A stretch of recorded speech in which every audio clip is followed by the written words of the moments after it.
Hello, visionaries. Today's episode is going to be focused on unlocking your financial confidence.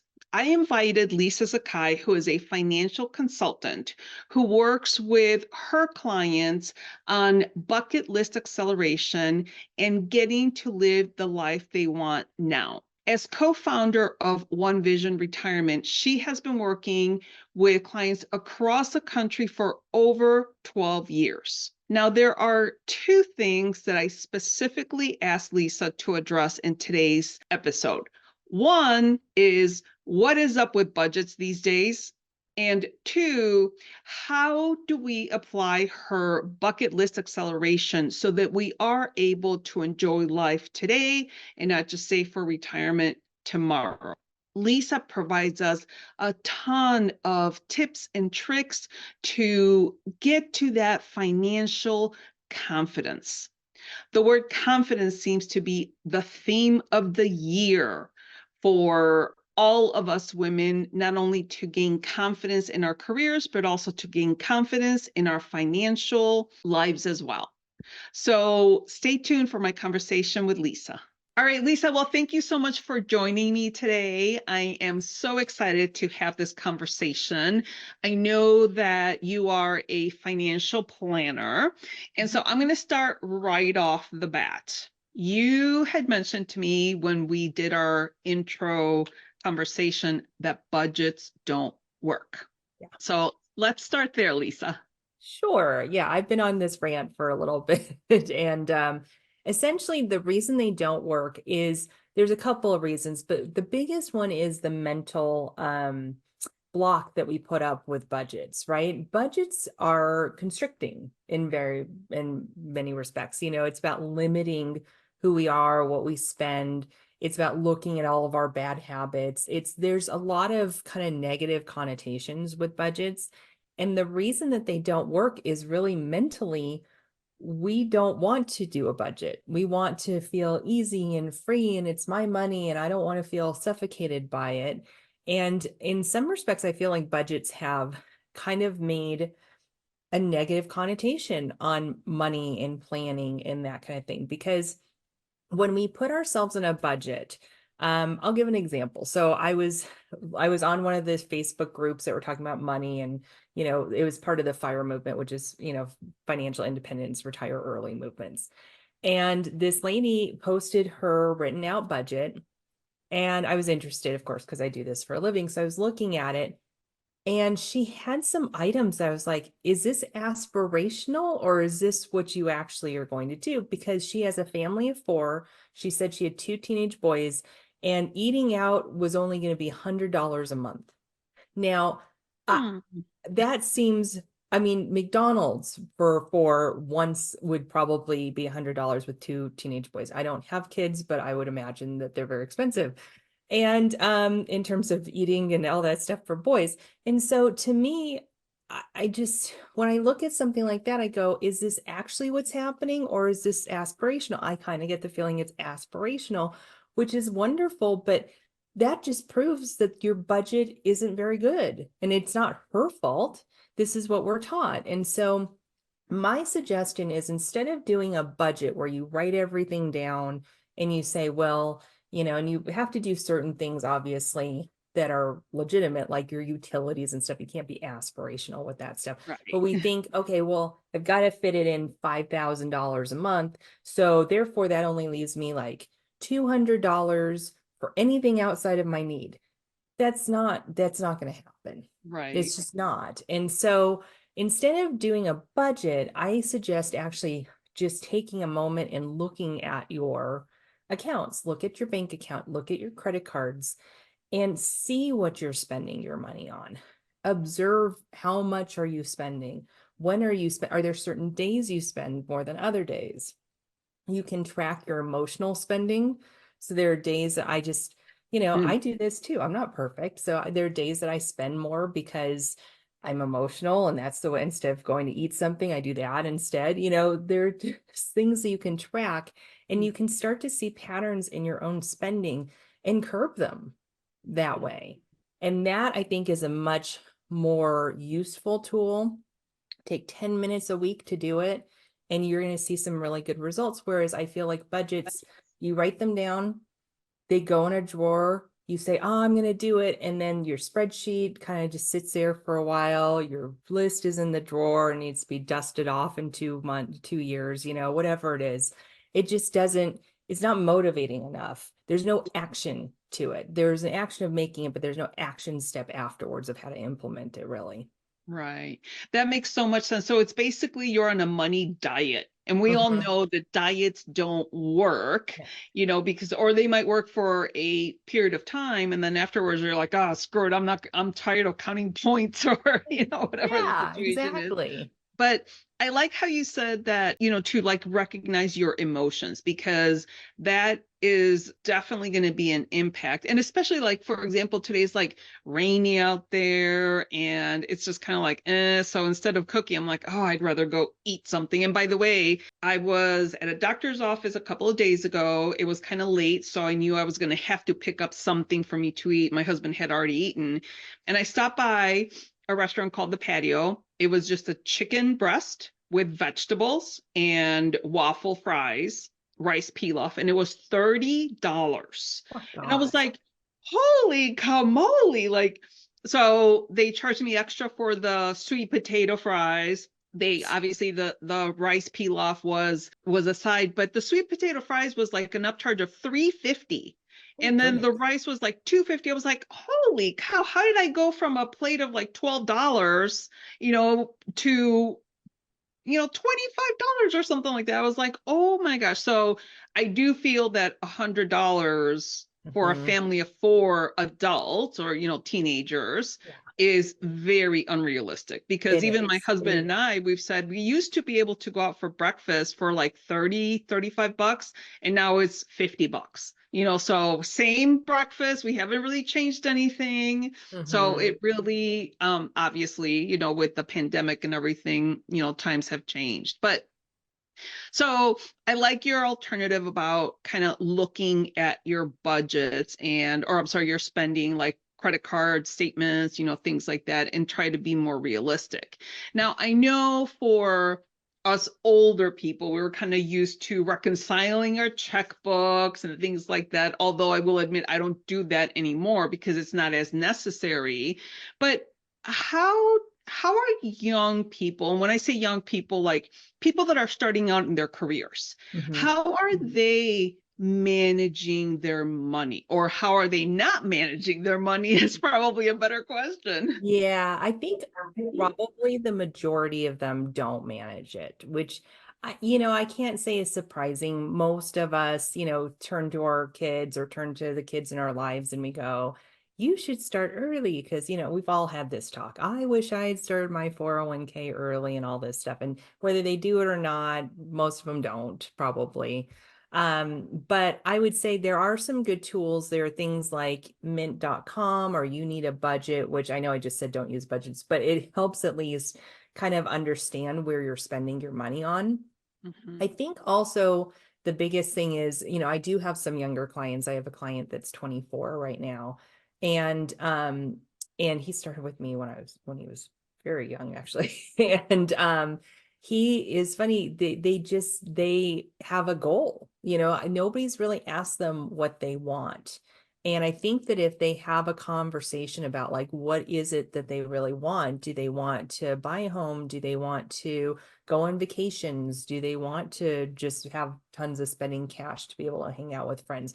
Whatever that is, that's what they should be saving towards. Mm, It's not that I think that you shouldn't save for retirement when you're 24. However, I think you do have some time to make up, as long as you start in the 30-ish area, right? But I think the problem that we have mostly with the younger people is that they aren't saving at all. And so they're starting to get into credit card debt on oh, top of student loans or other debt that they have that they don't quite understand how it works. yes. And essentially, when that happens, now we're in debt, trying to get out of debt in our 30s or in our late 20s, instead of saying, okay, I had a great time. Now it's time to start saving. They actually already have that saving muscle already ready to go. And they just change it from parting with friends saving money to, now it goes to a brokerage account, a Roth, whatever it is that they can do. And so I think that that would be a good way for them to transition. I think, though, I don't think that there's much difference with the younger generation in terms of, that they like want to save more than other people. Although I did read a really interesting study, and I cannot remember which company it was, and I'll read that to you in the article. But they did a whole study on millennials, and not millennials, the Z generation, which is that younger generation starting. Mhm. A lot of them are very have a very poor view of what they think they can do in the future. They don't think they can save money. They don't think they'll ever be able to retire. They don't think they'll be able to buy a house. It's really sad that they don't have these big aspirational goals. And I can see that a little bit. And they actually said that social media is part of that because they see people living these big lifestyles and they go, there's no way that I'm going to be that.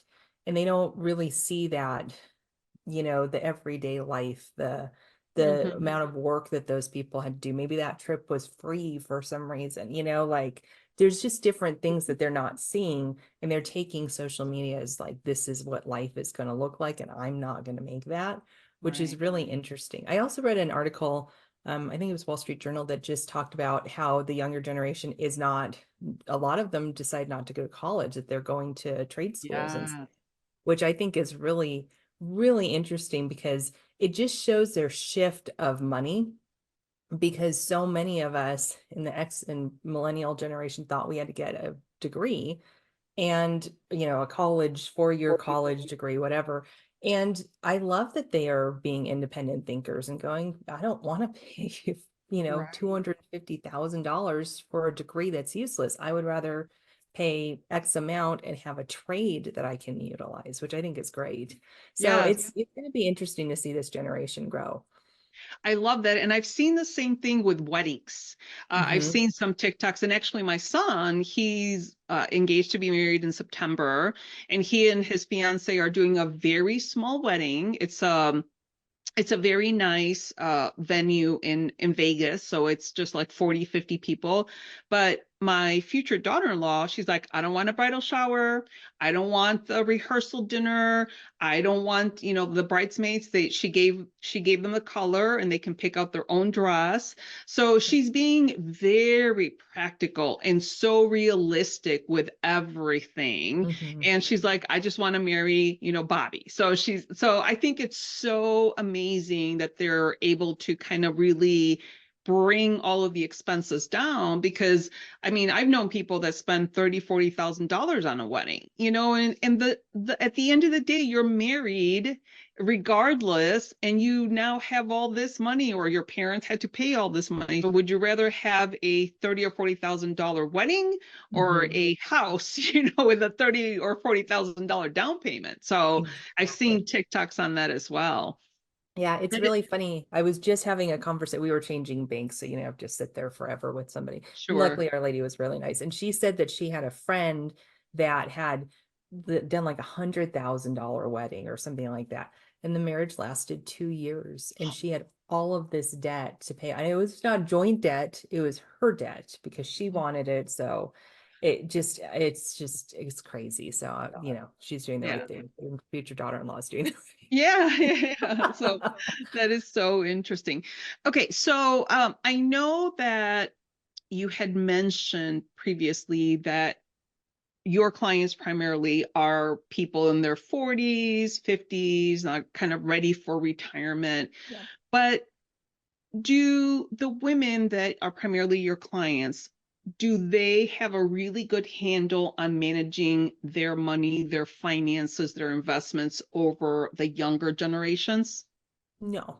I mean, they do in some, well, it's kind of a double answer. Okay, so yes, they do. They have a better handle on that, but they don't think that they have a better handle on it. So there's a mental capacity that happens with the emotional side of it, where a lot of the women have done lots of really good things, but I would say probably 9 out of 10 that come to me say, I'm a financial mess. I have no idea what's going on. I haven't done anything right. Everything's all over the place. It's horrible. And realistically, they've done a lot of really good things. They've saved to their 401k, they've maybe done a Roth, They're like, well, I just did that because my dad told me. Well, you did something. That's great. Like it's funny, we tend to think that we're not doing a very good job with our finances when really we're doing just as well as our husbands are, maybe better in some Mhm. respects, or men in the generation. But we tend to think that we don't know what we're doing when it comes to this stuff. And I think it's because women don't talk about money very much. And I unfortunately see that same thing happening with the younger generation. It's not in our culture to talk about money. We talk about money in a really strange way in some respects. So I was at a conference. This conference, for some reason, this moment really stood out to me because I go to conferences. I'm a business owner. And so we've all gone to these conferences where you sit there and they say, who wants to make, blah, blah, blah money? Who wants to be a millionaire in 3 years or whatever it is, right? And everybody stands up and goes, yeah, that would be great, wonderful.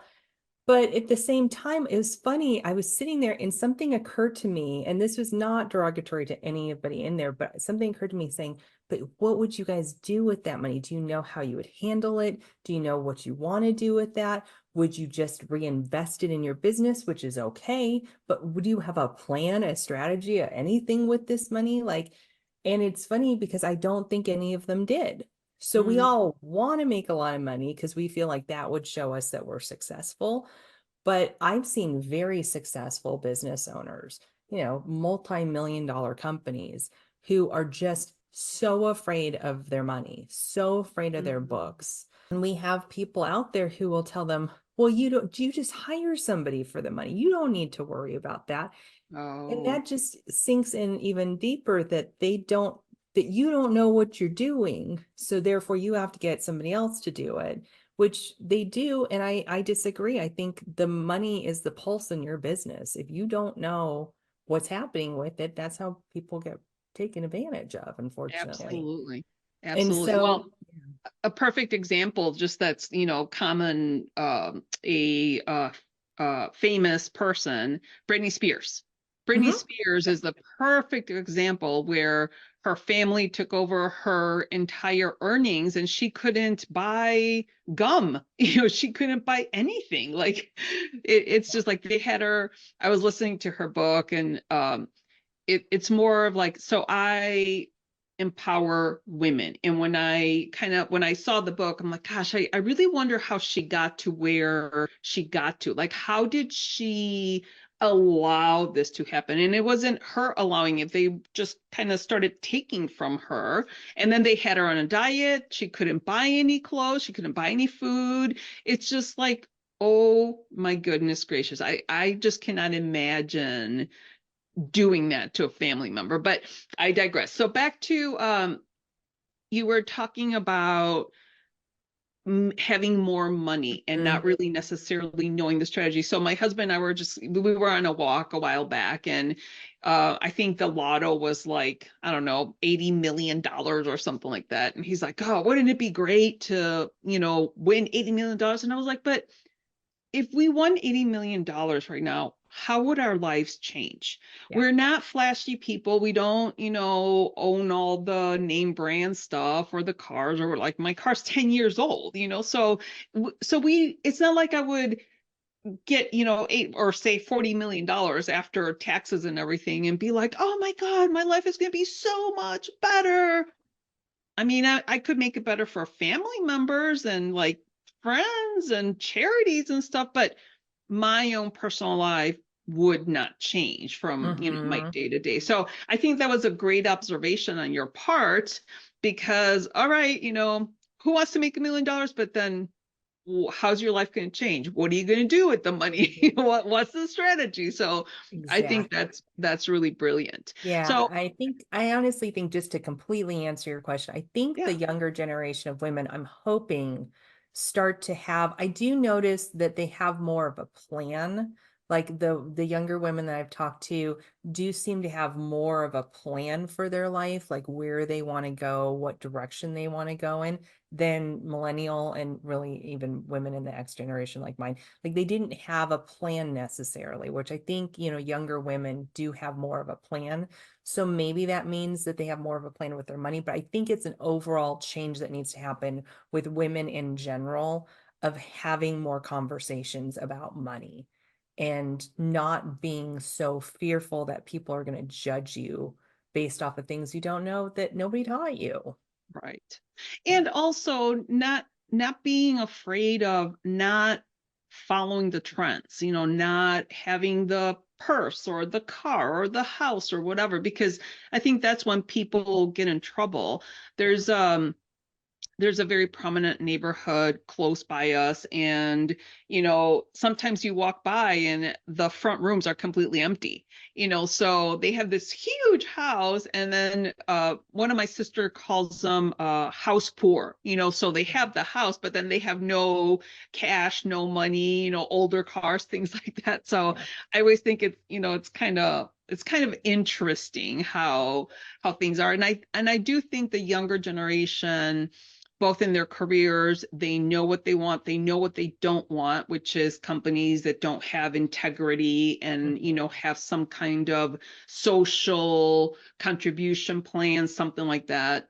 So I like the fact that you said that that you're noticing that some younger women have a good plan. So Yeah. that's fantastic. Now, you also have a bucket list planning Mhm. process. Yeah. Walk us through your process, because again, like you said earlier, this type of conversation is so that we bring awareness to younger women, oh, both, I mean, women Mhm. in general, but Yeah. for my purposes today is like, how can we leverage those younger women to really become aware on how to manage their money and things like that. So Yeah. you have a bucket list planning process. Yeah. So I think, and I hopefully the younger generation is better at this. I know for my generation, it's not good. And actually, even the millennials are having a hard time with this, which is we sit down and what I was noticing on a typical retirement planning discussion is I say, what do you want to have happen? And everybody would name the exact same things. I want to retire. I want to travel. I want to spend time with friends and family. I want to not run out of money. And I want to do, and they list like little tiny hobbies, like, I want to be able to paint more or something. I'm like, okay, that's fine. But they wouldn't really, there was no detail to anything. And I remember just started pushing a little bit. I started asking more questions. I'm like, where are we going for your first vacation in retirement? And there's no answer because they hadn't thought about it. They just thought about traveling. Like that's what you're supposed to do in retirement is travel, or you're supposed to do this, or you're supposed to do that. And they just hadn't even thought about like where's their first place that they're going to go. Some would say, oh, I want to go to Italy. I'm like, oh, great, where are we going in Italy? Well, I want to go here and here. Okay, great. I said, where are we going after that? You said you want to travel, where else are we going? And then they'd get stuck on that one, like they're like, huh? I said, well, there's other places, obviously. You said travel a lot, like where are we going? And so it's funny because I feel like when we hit retirement, we think life begins. So Hmm. people are funny because retirement's such a weird word. It's every either I want to retire tomorrow. Like I get that joke all the time, when do you want to retire? Tomorrow, and then I have to laugh at it, but that's okay. And so anyhow, That's funny. and then I get the people who are like, I am never retiring because my brother's friend's cousin, died 2 weeks after he retired and he waited his whole life. And there's always the story, right? And Hmm. so I'm never retiring. I don't ever want to get old. I don't want to have and I totally understand that part too, because I don't think I'm ever gonna, I don't know if I'm ever gonna officially retire. I know I'm gonna slow down and not, do as much as I do, but I get it because they want to stay active. Hmm. But at the same time, I think we need to replace retirement with financial independence or financial freedom. Hmm. And when we get to financial independence, where then that's at 50 or 65 or 70 or whatever time that is, what do we want to be as people? And the problem is that we're so worried about getting there that we don't explore who we are and what we want in life. And I've had so many people think that they want to retire and travel all over the world. And like 5 years in, they're like, I don't want to do any of that. Like, I know I told you I wanted to travel, but I don't really want to go to Europe anymore. Like, I never have gone. I don't really have an interest. I want to take an RV and go across the country. Great. Like, but the problem is, and I'm not saying that people can't change their mind, but they've never explored anything while they were working in order to figure out who they are in their financial freedom time. Hey everyone, I am so excited to announce that the Unlock the Leader Within membership is finally launched and live. This segment is brought to you by our very own No Woman Left Behind. The Unlock the Leader Within membership was designed to empower you in your corporate career to advance your career with confidence. Confidence is so lacking these days. When you join the Unlock the Leader Within membership, you will gain the ability to become a high performer. You will have your custom career roadmap and more than anything. And the thing that's most exciting to me is that we will build an amazing community of like-minded, ambitious professional women that are there to help and support and learn from each other.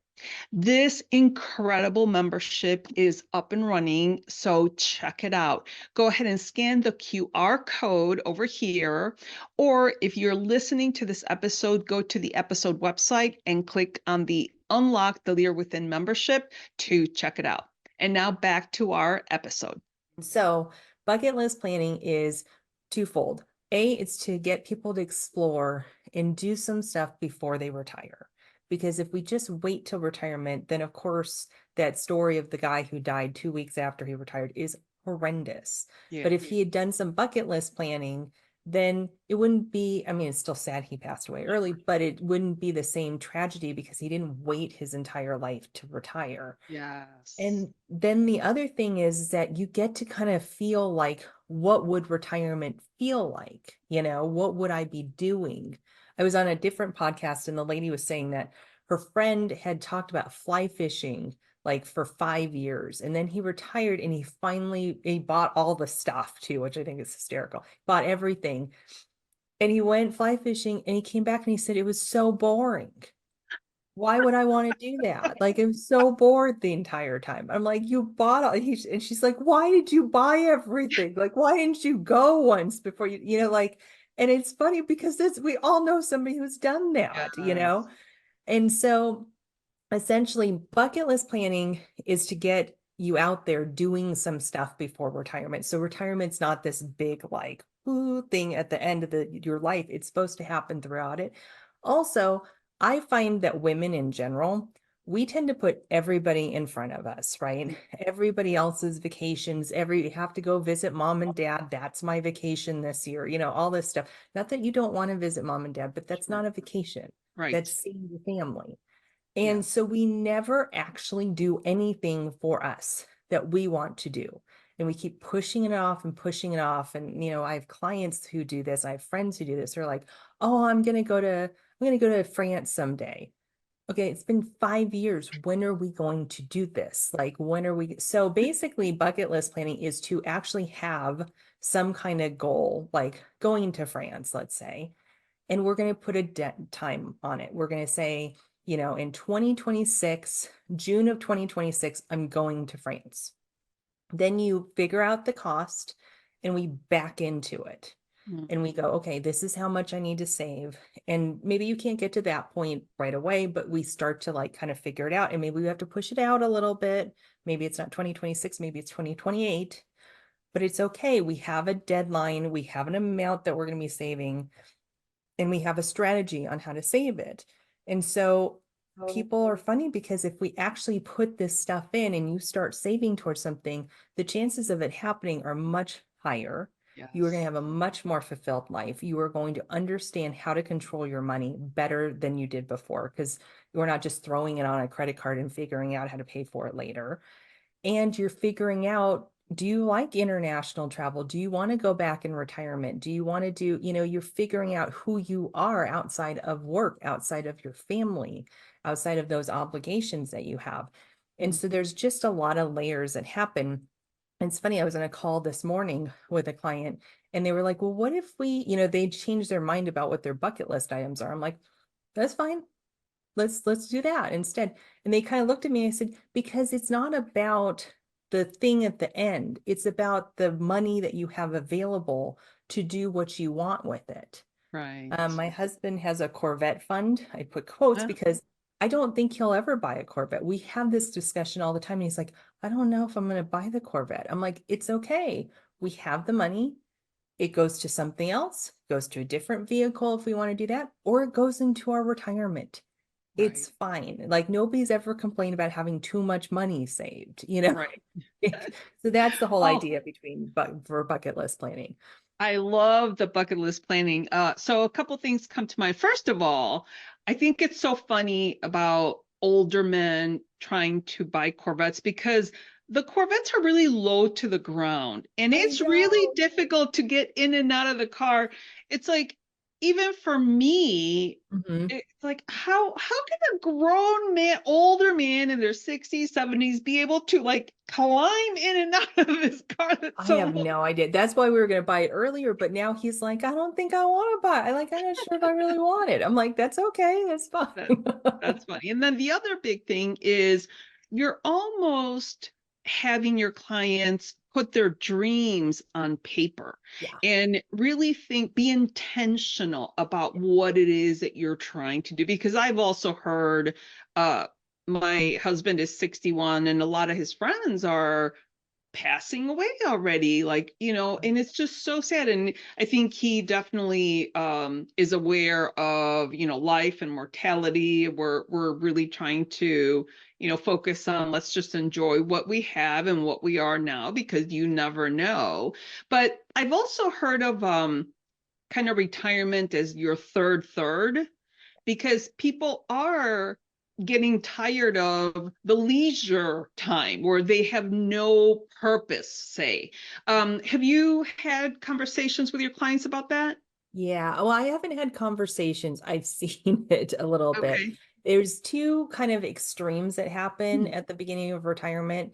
Either you've got people who are just petrified of spending any money, Mm. because now their income streams, turned off. You're not working anymore. And so therefore you have, you just are petrified to spend any money. So I have people like that. And I have people, I'm like, you gotta take some money out. Like you got like government's gonna make you take it out pretty soon. So you start taking some money out. And then you've got people who go crazy. And we Mm. say, oh, you can pull, $4,000 a month from your accounts, and they're pulling like eight. Oh, And I'm like, okay, well, this is not, see, the plan just went away. Like, you can't do that. And they just want to enjoy their lives. And I get both. There is a medium that can happen. I have a couple clients who've hit this medium, but I feel like, we have a saying in our industry, and maybe this saying in other places, but I've heard it here, which is they say the most expensive day of the week is Saturday. And in retirement, every day is Saturday, right? yes. That's what happens. And Yeah. so essentially, I think that they end up evening themselves out. Hopefully, Yeah. but it can go, it's never as planned. Let's just Right. put it that way. And I do planning. I'm a planner, obviously. Like I like planning with people, but I always tell people it's never gonna look like how it looks on paper. It's just Right. not. Right. And you have to learn those habits before you retire to know how your money works. That's why I think going way back to the budgeting thing, if you understand what you're spending your money on, then you are going to be way ahead of other people in Yeah. retirement when you're spending down your life earned, your savings that you've spent your life building. Got it. Now, kind of a little bit different topic. We obviously are in a time where, like for me, I have my parents who are 83 and 84, and then I have my kids who are 23 and 25. And it seems that helping both, like it's like my kids are still not 100%, they're adults, although I still help them with, little things here and there. And now my parents are aging rapidly and health issues and things like that. So now my siblings and I have to kind of contribute there. How do you see people being able to balance life with those two extremes? Because I'm not the only one that has this situation. Yeah. No, it's the sandwich generation is huge. And we've been talking about it for a long. I remember being in like middle school and hearing teachers talking about being sandwiched in the sandwich generation. It's difficult. I mean, it's very hard to figure that out. I think the biggest thing is that it's kind of an interesting thing that happens because, your kids are a little older, but sometimes the kids are still very, very dependent, but they're also pulling away from you because they're trying to get to, being an adult a little bit, which is hard for people. Um, I think the biggest thing is that you just have to make sure that you're taking time for yourself. I think the bucket list stuff can actually help with that, even if it's just once a year getting away for an actual vacation that you want to go on is key to that. I think we we do some I have some people that have done like little trips, like they take little breaks away, which are fine, but they're not really enough to like fully detach from things because we're so worried that, we're gone. But if you actually take a week or two away, then you actually get to fully detach. And I think, and also honestly, those bigger vacations tend to actually be less expensive than these little breaks that we do Yes. because those can add, I mean, those can be expensive. And so I think that that's one is you do have to take your time away. You have to know your boundaries a bit. I don't have kids, but I do have my parents that are down the street and they're doing pretty well. My dad turns 81 in 2 weeks, so about the Mhm. same age. Yeah. And, you just have to kind of have some boundaries. They don't need help all the time, so I'm not there all the time. So I give them a couple of days a week that I can do it. We know at some point it's going to be a check-in every day, probably. Luckily, they're 6 homes down, so that works. Perfect. Yeah. Um, but we know it's going to be a little bit more, and just being prepared for that. I'm not excited about that, but being prepared for that, but also knowing I do have to take that time for myself. And I am going to say something that's kind of off topic, but I think is really important, which is start having those discussions with them now of what do you want? Like, Yeah. what do we want when we pass? What do we, where are things? Who do you talk to? And instead of saying, like mom and dad, who's your advisor? I would say stuff like, I was just talking to my advisor and we were doing this and that investments. Do you guys have somebody you talk to? Who do you talk? Like make it conversational. And Mhm. it's amazing how much information they want to give you, but they're very uncomfortable doing that. It's most people, when they get to those ages, are not uncomfortable with their mortality, but they're uncomfortable about making you uncomfortable about their Yes. mortality. Yes. And so, and people don't want to bring it up that like, hey, you need to get your trust. You're 80 years old. Like nobody wants to do that. But instead saying, we've been thinking about getting a trust for ourselves. Have you guys gone through that process? Why haven't you? Why, just actually being in a conversation with them makes it so much easier because our parents still love trying to teach us something, whether they're teaching us or not, it's a different story, but they like trying to impose wisdom still. Yes.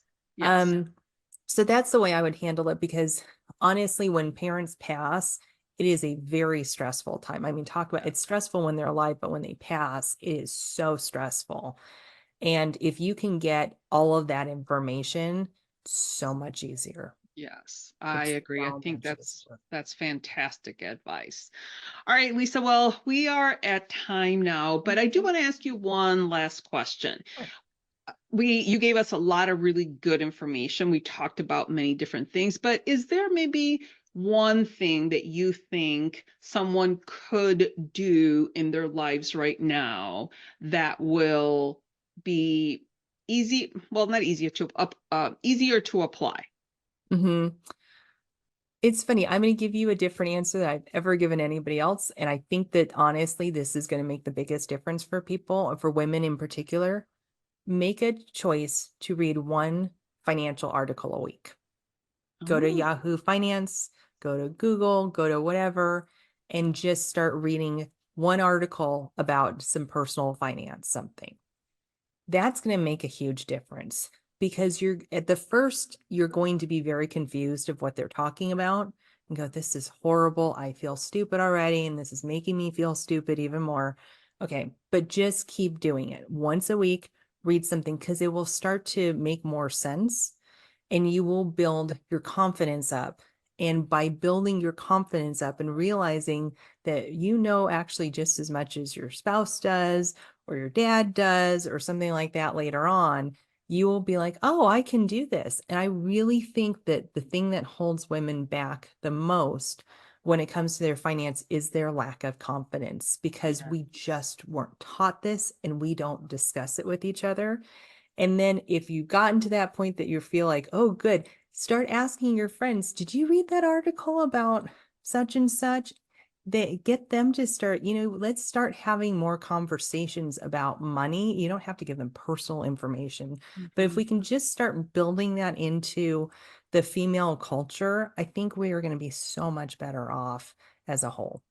Oh my gosh, I absolutely love that. That's a brand new recommendation Yes. here. I have not gotten it before. So thank you so much for giving us all of your wisdom and sharing everything with us. Again, we are here to empower women. Today's topic was obviously about money, but the confidence applies to every area in life. So thank you so much, Lisa, for this amazing conversation. Thank you so much for having me. This was really fun. I'm so grateful that Lisa was able to share so much wisdom about how we can become more financially confident. Not surprisingly, she said that budgets do not work. It's like being on a permanent diet, and nobody wants to be on a permanent diet. So if you didn't listen to that part, go back and listen to that part where she gives us recommendations on how to manage our money. The second recommendation that I think was a good takeaway, and this might not relate so much to the younger people, if you're younger than 40, for example, but if you're 40 and older, she said, try things out while you're working before you retire, things that you think you might want to do when you retire. A good example that she gave is a gentleman retired. He thought he was going to love fly fishing, and then he tried it and he was bored out of his mind. And he had already bought all the equipment. The one tip for you to be able to implement in your life right away is to go to Yahoo Finance or any financial publication of your choice and read one article a week. At the beginning, the information may not be very clear, but as you continue to read the article once a week, you're going to start picking up the lingo and you're going to start understanding it more and more. And that will definitely give you more financial confidence. That word confidence, once again, seems to be the theme for 2024. So, with that, I again am so grateful that Lisa was able to impart so much wisdom and knowledge so that we can become more financially confident. Thank you so much for joining us today. All of Lisa's contact information will be linked on the episode website. And I also want to remind you that the Unlock the Leader Within membership is live and out in the world. If you would like to join us, you can go ahead and scan the QR code right here. The Unlock the Leader Within membership was created to help you become a high performer, to create your custom career roadmap, and most importantly, to be part of a community where we help and support each other. I know that so often you are stuck at work in a situation that you don't know what to do. This is a community where you can come and troubleshoot anything that is going on in your professional life, and we can do a think tank together. So again, check it out. The link is also going to be on the episode website, or you can go to nowomanleftbehind.com to get some additional information there. So with that, remember to be brave, be bold, and take action.